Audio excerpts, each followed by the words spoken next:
Hello বন্ধুরা, সকলকে জানাই রবিবারের প্রীতি শুভেচ্ছা ও অভিনন্দন। আজ আমরা চলে এসেছি ফুড হাউসে, বিষ্ণুপুর ছিন্নমস্তার সামনেই যে রেস্টুরেন্টটি রয়েছে সেই রেস্টুরেন্টে।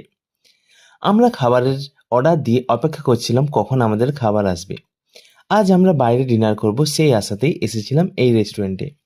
আমাদের সামনে চলে এসছে গরম গরম মোগলাই আর আলুর দম। খাবার আসা মাত্রই আমরা তো আর সামলাতে পারলাম না নিজেদেরকে, তাই গবাগব করে খেতে শুরু করে দিয়েছি গরম গরম আলুর দম আর মোগলাই। আলুর দম খেয়েই আমার জিভ পুড়ে গেল, কিন্তু রুমা সেদিকে কোনো হুঁশ নেই। মোগলাই এতই ভালো লাগে যে এত তাড়াতাড়ি আমাদের খাওয়া শেষ। বাইরে বেরিয়ে দেখি প্রচণ্ড রাত হয়ে গেছে, চারিদিক অন্ধকার, রাস্তায় কেউ কোথাও নেই। তারপর লাস্টে আমরা মিও আমলের দোকান খোলা থাকতেই সেখান থেকে কেক আর চিকেন ইন্টারনেট নিয়ে আমরা বাড়ি ফিরছি। চলো আজকের মতো এখানেই শেষ করছি, দেখা হচ্ছে পরের ভিডিও। টাটা।